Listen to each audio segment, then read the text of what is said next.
यह वीडियो कक्षा 10 विज्ञान के लिए है। इस वीडियो में हम 100 अति महत्वपूर्ण वस्तुनिष्ठ प्रश्नों पर चर्चा करेंगे। सारे एमसीक्यू क्लास 10th बायोलॉजी से रिलेटेड होंगे। इस प्रकार ये वीडियो आपके लिए काफी महत्वपूर्ण होने वाली है। इस वीडियो को आप लास्ट तक जरूर देखें। आइए वीडियो हम शुरू करते हैं। मानव मादा में अंडाशयों की संख्या है। ऑप्शन दिया गया है 1, 2, 3 या 4। मानव मादा जनन तंत्र में कुल 2 अंडाशय होते हैं। निम्न में से कौन सा हार्मोन रक्त में शर्करा स्तर को नियंत्रित करता है? ऑप्शन दिया गया है टेस्टोस्टेरोन, थायरॉक्सिन, इंसुलिन या एड्रेनलिन। सही जवाब होगा इंसुलिन। इंसुलिन हार्मोन के द्वारा रक्त में ग्लूकोज के स्तर को नियंत्रित किया जाता है। हमारे शरीर का कौन सा अंग इंसुलिन का उत्पादन करता है? ऑप्शन दिया गया है यकृत, अग्नाशय, ऑटो ग्रंथि या अधिवृक्क ग्रंथि। सही जवाब होगा अग्नाशय। हमारे अग्नाशय की बीटा कोशिका के द्वारा इंसुलिन हार्मोन का उत्पादन किया जाता है। यौवनारंभ के समय लड़कों में किस हार्मोन के स्रावन के कारण अनेक शारीरिक परिवर्तन दिखाई देते हैं? ऑप्शन दिया गया है एड्रेनलिन, इंसुलिन, टेस्टोस्टेरोन या एस्ट्रोजन। सही जवाब है टेस्टोस्टेरोन। यौवनारंभ के समय लड़कों में टेस्टोस्टेरोन के स्रावन के कारण कई सारे शारीरिक परिवर्तन दिखाई देते हैं। यौवनारंभ के समय लड़कियों में किस हार्मोन के स्रावन के कारण अनेक शारीरिक परिवर्तन दिखाई देते हैं? ऑप्शन है एस्ट्रोजन, टेस्टोस्टेरोन, थायरॉक्सिन या इनमें से कोई नहीं। लड़कियों में यौवनारंभ के समय एस्ट्रोजन हार्मोन के कारण कई सारे शारीरिक परिवर्तन दिखाई देते हैं। हमारे आहार में आयोडीन की कमी से कौन सा रोग होता है? ऑप्शन दिया गया है गायटर, मधुमेह, बोनापन या नपुंसकता। हमारे शरीर में आयोडीन की कमी से घेघा रोग यानी गायटर होती है। निम्न में से कौन सी ग्रंथि थायरॉक्सिन हार्मोन का स्राव करता है? ऑप्शन दिया गया है पीयूष ग्रंथि, अवटु ग्रंथि, अधिवृक्क ग्रंथि या थाइमस ग्रंथि। सही जवाब होगा थायराइड ग्रंथि, जिससे अवटु ग्रंथि भी कहा जाता है। इस ग्रंथि के द्वारा थायरॉक्सिन हार्मोन का स्राव किया जाता है। जंतुओं में नियंत्रण एवं समन्वय के लिए सहायक होते हैं। ऑप्शन दिया गया है तंत्रिका तंत्र, पेशियां, हार्मोन, उपर्युक्त सभी। जंतुओं में नियंत्रण एवं समन्वय के लिए सभी ऑप्शन सहायक होते हैं। सही जवाब होगा उपर्युक्त सभी। कौन सा हार्मोन विषम परिस्थिति में जीव को लड़ने या दौड़ने के लिए तैयार करती है? ऑप्शन दिया गया है थायरॉक्सिन, वृद्धि हार्मोन, एड्रेनलिन या फिर टेस्टोस्टेरोन। सही जवाब होगा एड्रेनलिन। एड्रेनलिन हार्मोन हमें विषम परिस्थिति में लड़ने या दौड़ने के लिए तैयार करती है। निम्न में से कौन सा पादप हार्मोन कोशिका विभाजन को प्रेरित करता है? ऑप्शन दिया गया है ऑक्सिन, साइटोकाइनिन, जिबरेलिन या एब्सिसिक अम्ल। सही जवाब होगा साइटोकाइनिन। साइटोकाइनिन एक ऐसा पादप हार्मोन है जो कोशिका विभाजन को प्रेरित करता है। प्रकाशानुवर्तन में कौन सा पादप हार्मोन की भूमिका होती है? ऑप्शन दिया गया है एब्सिसिक अम्ल, ऑक्सिन, साइटोकाइनिन या जिबरेलिन। ऐसा देखा जाता है कि पौधों की तने या शाखाएं प्रकाश की दिशा में गति करती है। इस प्रक्रिया को प्रकाशानुवर्तन कहा जाता है। इस तरह के तने या शाखाओं की गति ऑक्सिन हार्मोन की क्रियाशीलता के कारण होती है। जिबरेलिन का कार्य है। ऑप्शन दिया गया है कोशिका विभाजन को प्रेरित करना, पत्तियों का मुरझाना, तने की वृद्धि या इनमें से कोई नहीं। जिबरेलिन का कार्य है पौधों में तने की वृद्धि कराना। तंत्रिका तंत्र में सूचनाओं का संवहन किस विधि द्वारा होता है? ऑप्शन है विद्युत आवेग द्वारा, रासायनिक आवेग द्वारा, हार्मोन द्वारा या इनमें से कोई नहीं। हमारे तंत्रिका तंत्र में एक तंत्रिका कोशिका से दूसरे तंत्रिका कोशिका तक सूचनाओं का संवहन रासायनिक आवेग द्वारा होता है। तंत्रिका कोशिका द्वारा सूचनाएं ग्रहण की जाती है। ऑप्शन है द्रुमिकाओं के द्वारा, तंत्रिका कोशिका के अंतिम सिरा द्वारा, तंत्रिकाक्ष द्वारा या कोशिका काय के द्वारा। किसी तंत्रिका कोशिका के द्रुमिकाओं के द्वारा सूचनाएं ग्रहण की जाती है। निम्नलिखित में से कौन सा पादप हार्मोन है? ऑप्शन दिया गया है इंसुलिन, एस्ट्रोजन, थायरॉक्सिन या साइटोकाइनिन। इंसुलिन, एस्ट्रोजन और थायरॉक्सिन ये जंतु हार्मोन है, जबकि साइटोकाइनिन एक पादप हार्मोन है। एक न्यूरॉन में विद्युत आवेग निम्न प्रकार गति करता है। ऑप्शन दिया गया है द्रुमिका, तंत्रिकाक्ष, अंतिम सिरा, कोशिका काय। अगला ऑप्शन है कोशिका काय, द्रुमिका, तंत्रिकाक्ष, अंतिम सिरा। द्रुमिका, कोशिका काय, तंत्रिकाक्ष और अंतिम सिरा। अंतिम ऑप्शन दिया गया है अंतिम सिरा, तंत्रिकाक्ष, कोशिका काय और द्रुमिका। सही जवाब होगा ऑप्शन सी।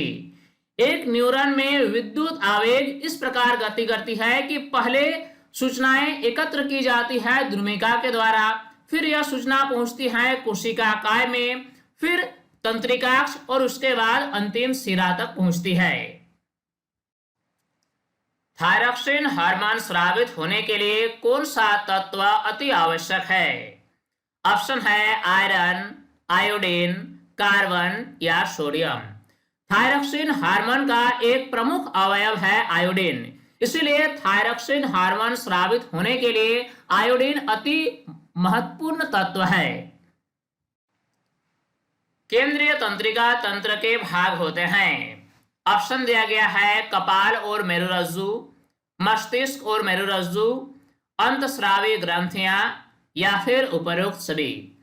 जंतुओं में केंद्रीय तंत्रिका तंत्र के भाग होते हैं मस्तिष्क और मेरुरज्जु। तंत्रिका कोशिका का भाग नहीं है। ऑप्शन दिया गया है कोशिका काय, द्रुमिका, सिनेप्स या तंत्रिकाक्ष। किसी तंत्रिका कोशिका का महत्वपूर्ण भाग होता है द्रुमिका, कोशिका काय, तंत्रिकाक्ष, अंतिम सिरा। लेकिन दो तंत्रिका कोशिका के मध्य खाली स्थान को सिनेप्स कहा जाता है, जो कि तंत्रिका कोशिका का भाग नहीं है। प्रकाश संश्लेषण प्रक्रिया में ऑक्सीजन कहां से मुक्त होती है? ऑप्शन दिया गया है CO2 से, ग्लूकोज से, क्लोरोफिल से या जल से। प्रकाश संश्लेषण प्रक्रिया में पौधे जल और कार्बन डाइऑक्साइड का उपयोग करते हैं और इस प्रक्रिया में ऑक्सीजन मुक्त होता है। यह ऑक्सीजन जल से मुक्त होता है। पित्त रस का स्राव किया जाता है। ऑप्शन दिया गया है आमाशय के द्वारा, यकृत के द्वारा, छोटी आंत के द्वारा या मुंह के द्वारा। हमारे पाचन तंत्र में भोजन को पचाने के लिए पित्त रस का स्राव यकृत के द्वारा किया जाता है। मानव लार में कौन सा एंजाइम पाया जाता है? ऑप्शन दिया गया है माल्टेज, लाइपेज, इरिप्सिन या एमाइलेज।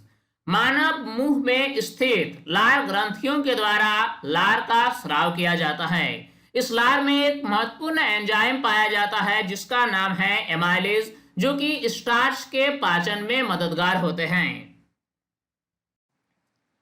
निम्न में से कौन सी मास्टर ग्रंथि कहलाती है? ऑप्शन है थायराइड, एड्रिनल, पैराथायराइड या पिट्यूटरी।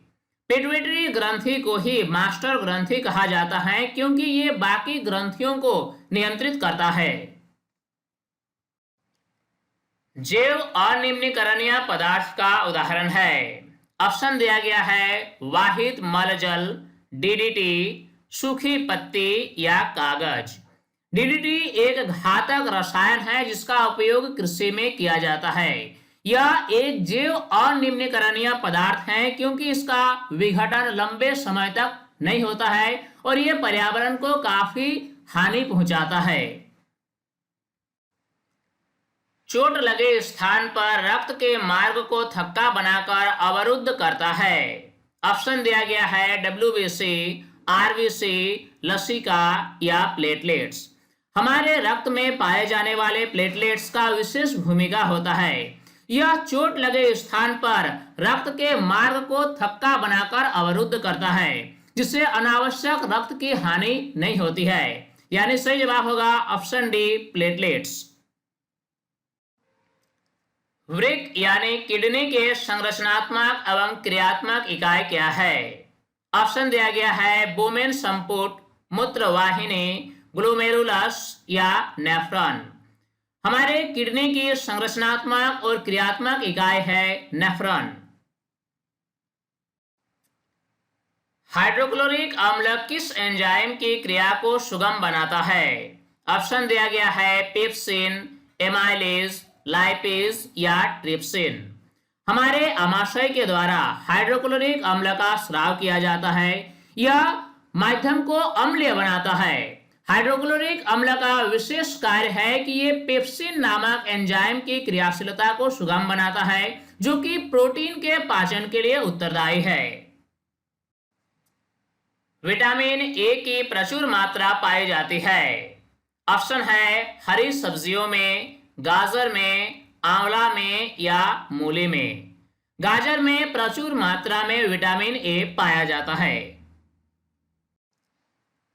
हरी पत्तियों में मंड यानी स्टार्च की उपस्थिति का पता लगाने के लिए किस विलयन का उपयोग किया जाता है? ऑप्शन हमारे पास है क्लोरीन, ब्रोमीन, आयोडीन या इनमें से कोई नहीं। पत्तियों में स्टार्च की उपस्थिति का पता लगाने के लिए आयोडीन विलयन का उपयोग किया जाता है। दिए गए प्रक्रम में कौन ऊष्माक्षेपी है? ऑप्शन दिया गया है श्वसन, पाचन, उत्सर्जन या संवहन। श्वसन एक ऐसा जीव प्रक्रम है जो ऊष्माक्षेपी प्रक्रम है।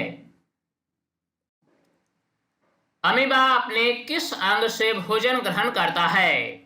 ऑप्शन हमारे पास है मुंह, केंद्रक, कुटपाद या खाद्य रिक्तिका। अमीबा कुटपाद के द्वारा भोजन को ग्रहण करता है। कुटपाद वास्तव में अंगुली जैसी संरचनाएं निकलती है जो भोजन को चारों ओर से घेर लेती है और कोशिका के अंदर ले आती है। पाचन क्रिया में वसा का इमल्सीकरण कौन करता है? ऑप्शन दिया गया है हाइड्रोक्लोरिक अम्ल, श्लेष्मा, पेप्सिन या पित्त। हमारे पाचन क्रिया में पित्त के द्वारा वसा का इमल्सीकरण किया जाता है। निम्नलिखित में किस जीव में स्वापोषी पोषण होता है? ऑप्शन है अमरबेल, कवक, अमीबा या आम। इन ऑप्शन में से आम का पौधा प्रकाश संश्लेषण की क्रिया करता है और अपना भोजन स्वयं बना लेता है, इसलिए आम में स्वापोषी पोषण होता है। मानव हृदय में कितने कोष्ठ होते हैं? ऑप्शन दिया गया है 1, 2, 3 या 4। हमारे हृदय में कुल 4 कोष्ठ होते हैं। श्वसन वर्णक किसे कहते हैं? ऑप्शन है क्लोरोफिल, हेमोग्लोबिन, श्वेत रक्त कणिकाएं या प्लेटलेट्स। हमारे रक्त में पाए जाने वाले हीमोग्लोबिन वर्णक को श्वसन वर्णक कहा जाता है। उत्सर्जन तंत्र की क्रियात्मक इकाई क्या है? ऑप्शन दिया गया है वायुकुपिका, वृक्क, वृक्काणु या कोशिका गुच्छ। हमारे उत्सर्जन तंत्र में किडनी की विशेष भूमिका होती है। किडनी की छोटी छोटी इकाइयों को वृक्काणु या नेफ्रॉन कहा जाता है जो कि उत्सर्जन तंत्र की क्रियात्मक इकाई होती है। वृक्क की क्रियाशीलता कम होने पर रक्त को शरीर से बाहर निकालकर छानने की प्रक्रिया क्या कहलाती है? ऑप्शन दिया गया है मूत्र का बनना, अपोहन, विसरण या पुनर्अवशोषण। जब हमारे शरीर में वृक्क काम नहीं करती है तो ऐसी स्थिति में रक्त को शरीर से बाहर निकालकर छानने की क्रिया की जाती है। इस क्रिया को डायलिसिस यानी अपोहन कहा जाता है। जनन की मूल घटना क्या है? ऑप्शन है युग्मक का बनना, युग्मनज का बनना, डीएनए की प्रतिकृति बनना या भ्रूण का बनना। वास्तव में जनन की मूल घटना डीएनए की प्रतिकृति बनना होता है। दिया गया चित्र किस प्रकार के जनन को दर्शाता है? ऑप्शन दिया गया है बहुखंडन, मुकुलन, विखंडन या पुनरुद्भवन। इस चित्र में प्लाज्मोडियम में बहुखंडन को दर्शाया गया है। मलेरिया परजीवी प्लाज्मोडियम जैसे अन्य एक कोशिकीय जीव एक साथ अनेक संतति कोशिकाओं में विभाजित हो जाते हैं, जिसे बहुखंडन कहा जाता है। जैव गैस का मुख्य घटक क्या है? ऑप्शन दिया गया है कार्बन डाइऑक्साइड, नाइट्रोजन, ऑक्सीजन या मीथेन। जैव गैस यानी बायोगैस का मुख्य घटक मीथेन गैस है। हानिकारक अपशिष्ट पदार्थों को बाहर निकालने की प्रक्रिया है। ऑप्शन दिया गया है पोषण, श्वसन, उत्सर्जन या संवहन। हमारे शरीर में उत्सर्जन की क्रिया होती है हानिकारक अपशिष्ट पदार्थों को बाहर निकालने के लिए। अमीबा में किस प्रकार का पोषण होता है? ऑप्शन दिया गया है स्वपोषी पोषण, मृतजीवी पोषण, परजीवी पोषण प्राणी या फिर प्राणी संभोजी पोषण। अमीबा क्या करता है कि छोटी छोटी भोज्य पदार्थ के कणों को कुटपाथ के द्वारा पकड़कर अपने कोशिका के अंदर निकल जाती है। इस प्रकार के पोषण के प्रकार को प्राणी संभोजी पोषण कहा जाता है।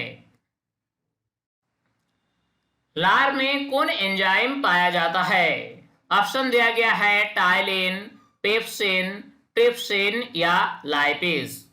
लार में टाइलिन नामक एंजाइम पाया जाता है। श्वसन प्रक्रिया में पायरुवेट का कार्बन डाइऑक्साइड, जल और ऊर्जा में विखंडन कहाँ होता है? ऑप्शन दिया गया है कोशिका द्रव्य, फेफड़ा, वायुकुपिका या माइटोकॉन्ड्रिया। हमारे शरीर की कोशिकाओं में कोशिकीय श्वसन होता है। ग्लूकोज सबसे पहले पायरुवेट में बदलता है और यह क्रिया होती है कोशिका द्रव्य में। इसके पश्चात पायरुवेट का विखंडन होता है कार्बन डाइऑक्साइड, जल और ऊर्जा में, जो कि माइटोकॉन्ड्रिया के अंदर होता है। सही जवाब ऑप्शन डी।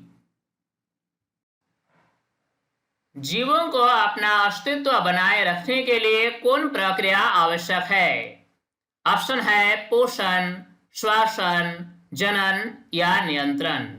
इस पृथ्वी पर जीव अपनी वंश परंपरा को कायम रखने के लिए जनन करती है। दिया गया चित्र किस प्रकार के जनन को दर्शाता है?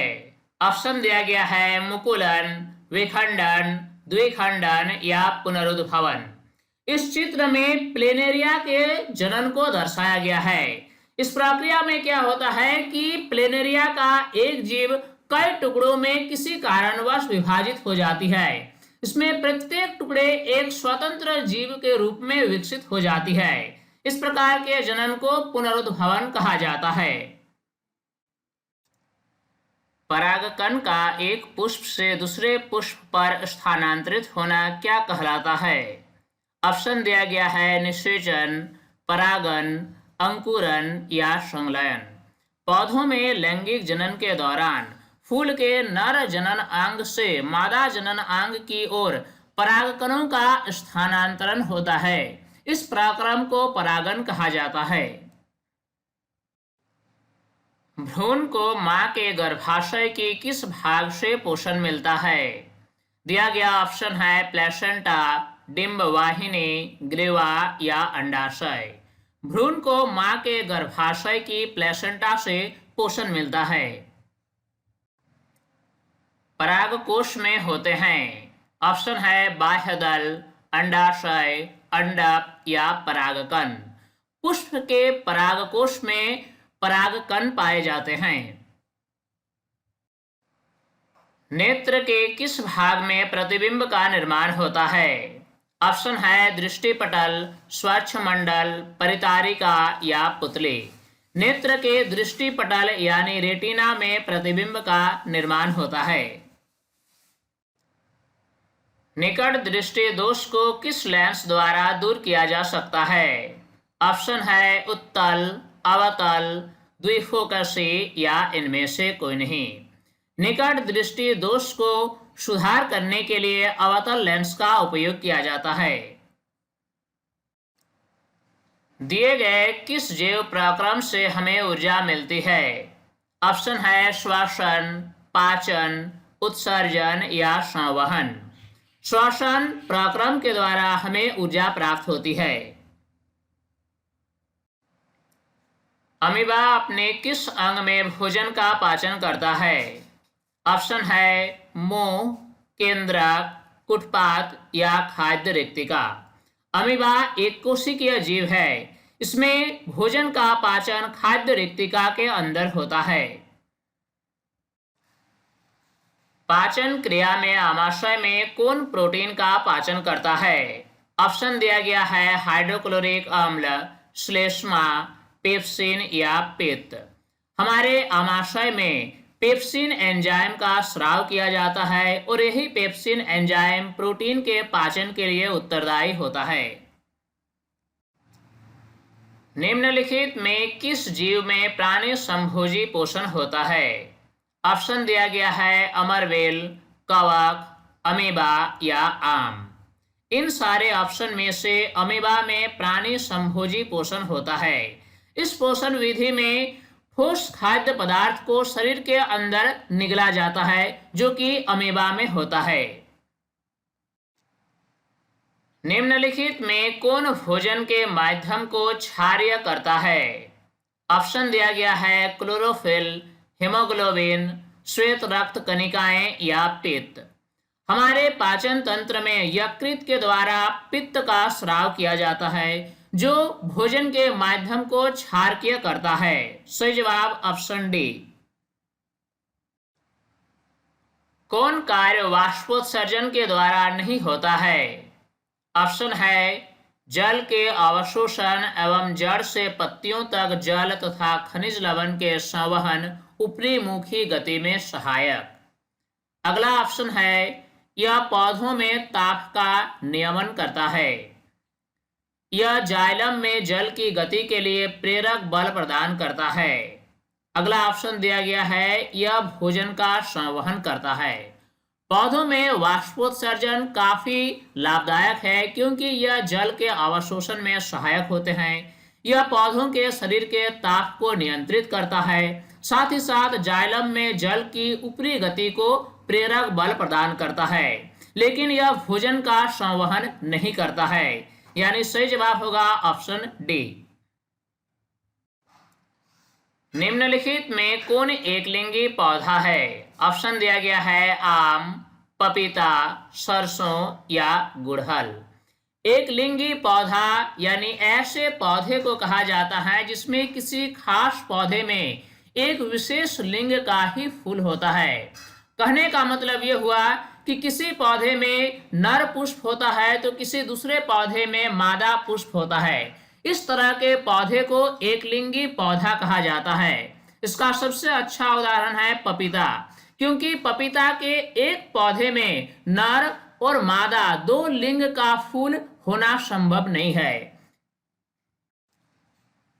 दिया गया चित्र किस प्रकार के जनन को दर्शाता है? ऑप्शन दिया गया है बहुखंडन, मुकुलन, विखंडन या पुनरुद्भवन। इस चित्र में हाइड्रा के जनन को दर्शाया गया है। इस विधि में क्या होता है, हाइड्रा के शरीर में एक या एक से अधिक मुकुल जैसी संरचना विकसित होती है, जो बड़े होकर एक स्वतंत्र हाइड्रा जीव का निर्माण करती है। जनन के इस विधि को मुकुलन कहा जाता है। सही जवाब ऑप्शन बी। लड़कों में यौवनावस्था के लक्षणों का नियंत्रण कौन हार्मोन करता है? ऑप्शन दिया गया है टेस्टोस्टेरॉन, इंसुलिन, प्रोजेस्टेरॉन या थायरॉक्सिन। लड़कों में टेस्टोस्टेरॉन हार्मोन का कार्य है यौवनावस्था के लक्षणों का नियंत्रण करना। निम्नलिखित में कौन मादा जनन तंत्र का भाग है? ऑप्शन है मूत्रवाहिनी, शुक्रवाहिनी, गर्भाशय या शुक्राशय। इन सारे ऑप्शन में से सही जवाब होगा ऑप्शन सी गर्भाशय, जो कि मादा जनन तंत्र का भाग है। निम्नलिखित में से कौन जैव मात्रा ऊर्जा स्रोत का उदाहरण नहीं है? ऑप्शन दिया गया है लकड़ी, गोबर गैस, नाभिकीय ऊर्जा या फिर कोयला। नाभिकीय ऊर्जा एक ऐसा ऊर्जा स्रोत का उदाहरण है जो जैव मात्रा ऊर्जा नहीं है। पदार्थों के परिवहन के लिए कौन सा जैव प्रक्रम उत्तरदायी है? ऑप्शन है पोषण, श्वसन, उत्सर्जन या संवहन। सजीवों के शरीर में पदार्थों का परिवहन अति आवश्यक है। इसके लिए जो जैव पराक्रम है उसे संवहन कहा जाता है। प्रकाश संश्लेषण में किस पदार्थ की आवश्यकता नहीं होती है? ऑप्शन दिया गया है जल, कार्बन डाइऑक्साइड, कार्बोहाइड्रेट या क्लोरोफिल। पौधे प्रकाश संश्लेषण की क्रिया के लिए मिट्टी से जल लेते हैं, वायुमंडल से कार्बन डाइऑक्साइड और क्लोरोफिल और सूर्य के प्रकाश की उपस्थिति में अपना भोजन स्वयं बनाते हैं। लेकिन इस प्रक्रम में कार्बोहाइड्रेट की आवश्यकता नहीं होती है, बल्कि इस प्रक्रम में खुद कार्बोहाइड्रेट का निर्माण होता है। मनुष्य में किस प्रकार का पोषण होता है? ऑप्शन दिया गया है स्वापोषी पोषण, मृतजीवी पोषण, परजीवी पोषण प्राणी या प्राणी संभोजी पोषण। अगर हम बात करें स्वापोषी पोषण, तो हरे पौधे स्वापोषी पोषण अपनाते हैं। अगर बात किया जाए मृतजीवी पोषण, तो कवक संवर्ग के जीव मृतजीवी पोषण के उदाहरण है। परजीवी पोषण प्राणी में वैसे प्राणी जो परजीविता के रूप में निवास करते हैं। लेकिन प्राणी संभोजी पोषण ऐसी पोषण विधि है जिसमें ठोस या द्रव पदार्थों को शरीर के बाहर से अंदर निगला जाता है, यानी मनुष्य में प्राणी संभोजी पोषण पाया जाता है। वसा के पाचन के लिए कौन सा एंजाइम उत्तरदायी है? ऑप्शन दिया गया है टाइलिन, पेप्सिन, ट्रिप्सिन या लाइपेज। वसा के पाचन के लिए लाइपेज नामक एंजाइम उत्तरदायी होता है। श्वसन प्रक्रिया में ग्लूकोज का पायरुवेट में टूटना कहाँ होता है? ऑप्शन है कोशिका द्रव्य, फेफड़ा, वायुकुपिका या माइटोकॉन्ड्रिया। शरीर की कोशिकाएं कोशिकीय श्वसन की क्रिया करती है। इस क्रिया में सबसे पहले कोशिका द्रव्य में ग्लूकोज का पायरुवेट में परिवर्तन होता है, यानी सही जवाब होगा ऑप्शन ए कोशिका द्रव्य। पौधों में पत्तियों द्वारा बने हुए भोजन का संवहन किसके द्वारा होता है? ऑप्शन है जाइलम, फ्लोएम, क्लोरोप्लास्ट या रंध्र। पौधों की पत्तियां प्रकाश संश्लेषण के दौरान भोजन का निर्माण करती हैं। इस निर्मित भोजन का संवहन पौधों में फ्लोएम नामक उत्तक के द्वारा होता है। किसी जीव को अपने वंश का अस्तित्व बनाए रखने के लिए कौन प्रक्रिया आवश्यक है? ऑप्शन है पोषण, श्वसन, जनन या नियंत्रण। सभी जीव इस पृथ्वी पर जनन विधि द्वारा अपने वंश का अस्तित्व बनाए रखता है। दिया गया चित्र किस प्रकार के जनन को दर्शाता है? ऑप्शन है मुकुलन, कायिक प्रवर्धन, द्विखंडन या पुनरुद्भवन। इस चित्र में ब्रायोफिल्म के पत्ती को दर्शाया गया है। ब्रायोफिल्म के पत्ती के किनारे कलिकाएं विकसित होती है। ये कलिकाएं बाद में विकसित होकर स्वतंत्र पौधा का निर्माण करती है, जो कि कायिक प्रवर्धन का उदाहरण है। किस प्रक्रम में बीज में भ्रूण नवोत्थित में विकसित हो जाता है? ऑप्शन दिया गया है निषेचन, परागन, अंकुरन या संलयन। अनुकूल परिस्थितियां आने पर बीजों का अंकुरण होता है। इस चित्र में आप देख सकते हैं प्रत्येक बीज के भ्रूण में प्रांकुर और मूलांकुर होते हैं और ये अंत में एक अंकुर के रूप में विकसित होता है और इस पराक्रम को अंकुरन कहा जाता है। जल विद्युत संयंत्र के संबंध में कौन सा कथन सत्य है?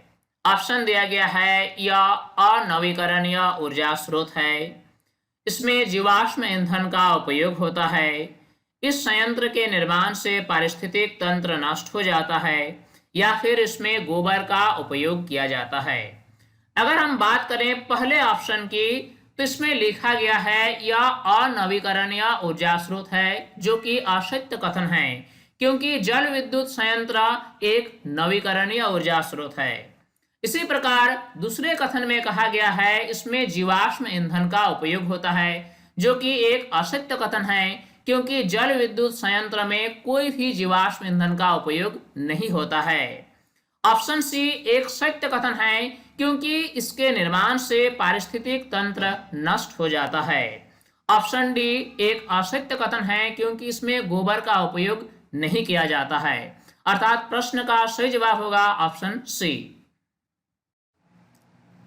मनुष्य के पाचन तंत्र में भोजन का अवशोषण कहाँ होता है?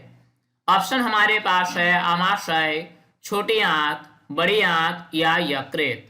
हमारे पाचन तंत्र में पचे हुए भोजन से आवश्यक पदार्थों का अवशोषण हमारी छोटी आंत में होता है। हृदय से शरीर के विभिन्न भागों तक रक्त ले जाती है। ऑप्शन दिया गया है शिरा, धमनी, केशिका या जाइलम। हमारे शरीर में रक्त के प्रवाह के लिए रक्त वाहिकाएं होती हैं। इन सभी रक्त वाहिकाओं को दो भागों में बांटा गया है। कुछ रक्त वाहिकाओं को शिरा कहा जाता है जबकि कुछ रक्त वाहिकाओं को धमनियां कहा जाता है। वैसे रक्त वाहिकाएं जो हृदय से शरीर के विभिन्न भागों तक रक्त ले जाती है उन्हें हम धमनी के नाम से जानते हैं, और जो रक्त वाहिकाएं विभिन्न अंगों से हृदय की ओर रक्त को ले आती है उसे हम शिरा कहते हैं। कोई अंग कट जाने पर रुधिर का थक्का बनाने में कौन मदद करता है? ऑप्शन है आरबीसी, डब्ल्यूबीसी, लसिका या प्लेटलेट्स। हमारे रक्त में पाए जाने वाले प्लेटलेट्स का कार्य है रुधिर का थक्का बनाना।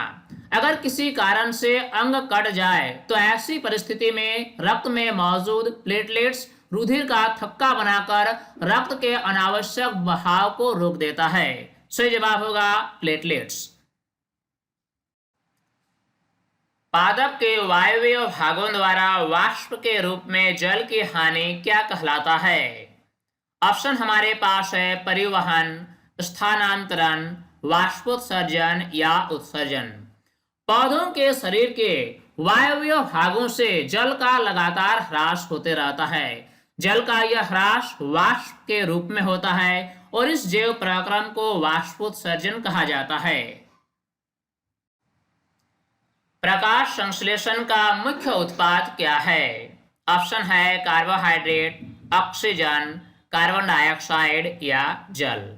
प्रकाश संश्लेषण की क्रिया में जल और कार्बन डाइऑक्साइड को लेकर कार्बोहाइड्रेट का निर्माण होता है। इस क्रिया में ऑक्सीजन बाय प्रोडक्ट के रूप में उत्पन्न होता है, यानी मुख्य उत्पाद कार्बोहाइड्रेट होता है। आमाशय की आंतरिक स्तर का अम्ल से रक्षा किसके द्वारा होती है?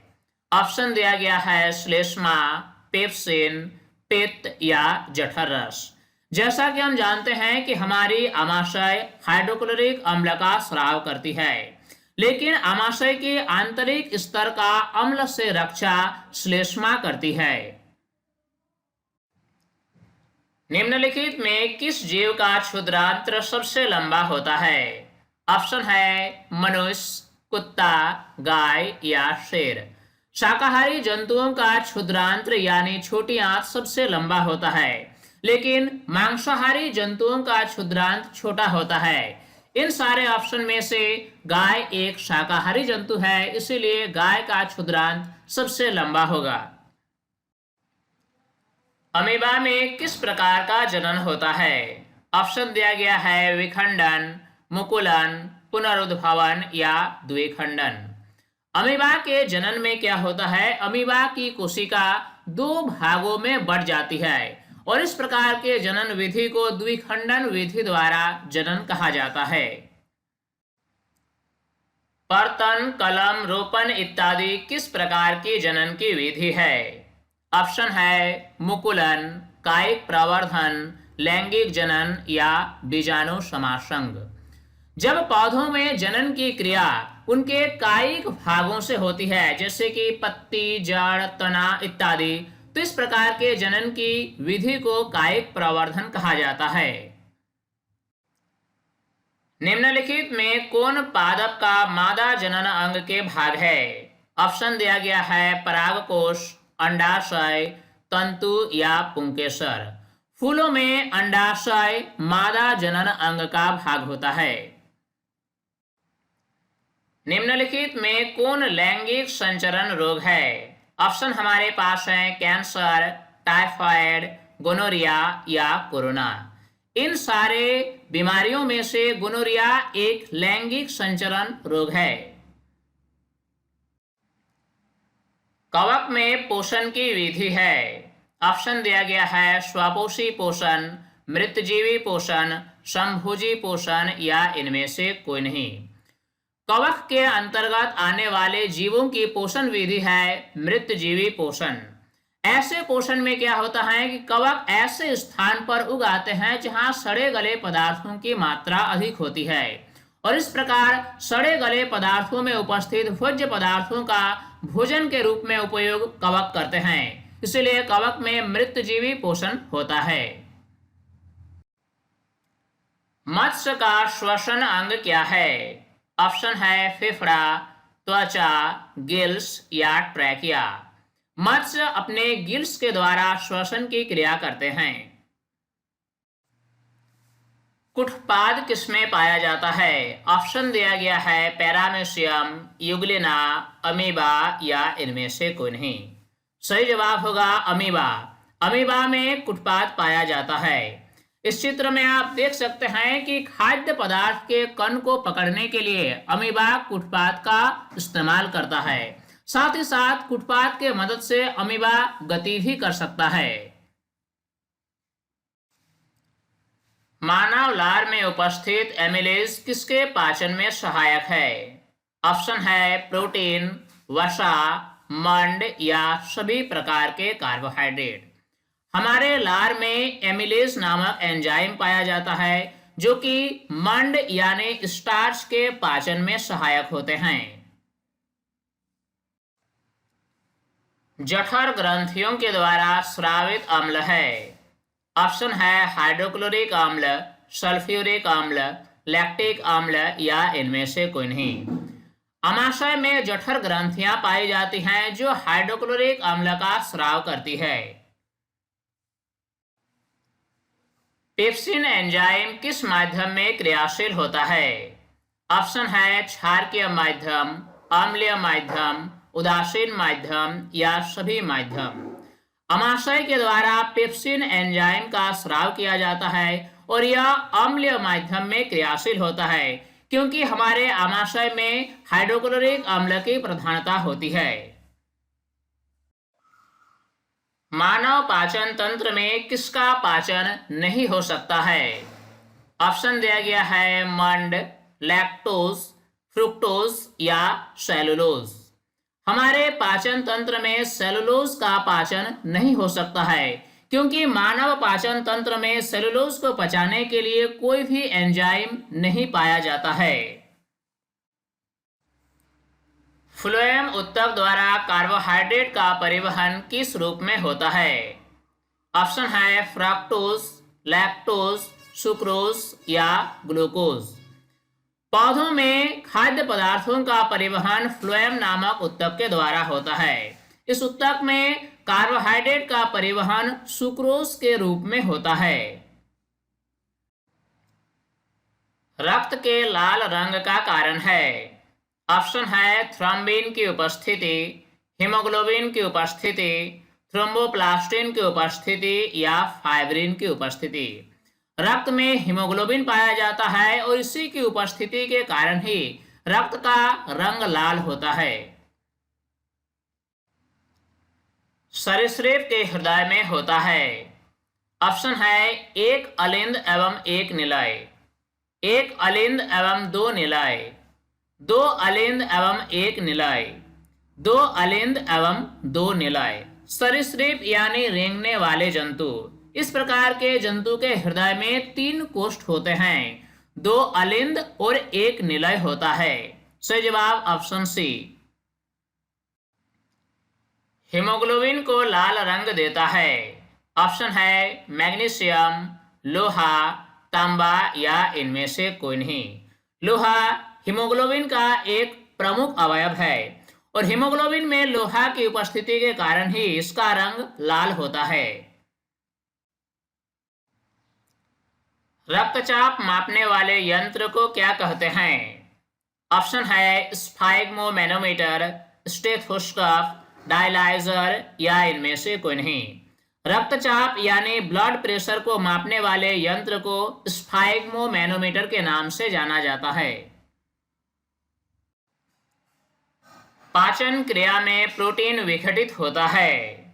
ऑप्शन हमारे पास है ग्लूकोज में, वसा अम्ल में, अमीनो अम्ल में या सरल कार्बोहाइड्रेट में। पाचन की क्रिया में प्रोटीन अमीनो अम्ल में विघटित हो जाता है। पाचन क्रिया में वसा विघटित होता है। ऑप्शन है वसा अम्ल में, ग्लिसरॉल में, वसा अम्ल एवं ग्लिसरॉल में या कार्बोहाइड्रेट में। पाचन की क्रिया में वसा का विघटन वसा अम्ल और ग्लिसरॉल में होता है। पौधों में रंध्रों द्वारा वाष्प के रूप में जल का ह्रास कहलाता है। ऑप्शन है उत्सर्जन, प्रकाश संश्लेषण, वाष्पोत्सर्जन या वाष्पीकरण। पौधों की पत्तियों में छोटे छोटे छिद्र पाए जाते हैं। इन छिद्रों को रंध्र कहा जाता है। इन रंध्रों के द्वारा पौधों के पत्तियों से जल का लगातार वाष्प के रूप में ह्रास होता है और इस प्रक्रम को वाष्पोत्सर्जन कहा जाता है। वाष्पोत्सर्जन का क्या कार्य है? ऑप्शन दिया गया है जल का अवशोषण, जल का परिवहन, ताप का नियंत्रण या उपर्युक्त सभी। पौधों के लिए वाष्पोत्सर्जन काफी उपयोगी होता है। वाष्पोत्सर्जन के कारण पौधों के शरीर में लगातार जल की कमी होने लगती है, जिससे जल के अवशोषण को बढ़ावा मिलता है। साथ ही साथ वाष्पोत्सर्जन के कारण पौधों के जाइलम में जल का एक खिंचाव उत्पन्न होता है, जिसके कारण जल का ऊपर की ओर परिवहन आसानी से होता है। साथ ही साथ वाष्पोत्सर्जन की क्रिया के कारण पौधों के शरीर का तापमान भी नियंत्रित होता है। यानी सही जवाब होगा ऑप्शन डी, उपर्युक्त सभी। शिराएं रक्त पहुंचाती है। ऑप्शन है अंगों से हृदय की ओर, हृदय से अंगों की ओर, हृदय से फेफड़े की ओर या फिर इनमें से कोई नहीं। वे सभी रक्त वाहिकाएं जो विभिन्न अंगों से हृदय की ओर रक्त पहुंचाती हैं शिराएं कहलाती है। यानी सही जवाब होगा अंगों से हृदय की ओर। तो स्टूडेंट्स, इस वीडियो के माध्यम से हमने इंपॉर्टेंट एमसीक्यू पर चर्चा किया। उम्मीद करता हूँ ये वीडियो आपके लिए काफ़ी हेल्पफुल हुई होगी और इस वीडियो से आपने काफ़ी कुछ सीखा होगा। ये वीडियो आपको कैसा लगा आप हमें कमेंट में ज़रूर बताएं। साथ ही इस वीडियो का आप लाइक ज़रूर करें और अगर अभी तक आप हमारे यूट्यूब चैनल साइंस प्लेटफॉर्म को सब्सक्राइब नहीं किया है तो सभी सब्सक्राइब कर लें और नोटिफिकेशन को ऑन कर लें ताकि हर नए वीडियोज़ के अपडेट्स आप तक आसानी से पहुँच सके। स्टूडेंट्स, तब तक के लिए बाय।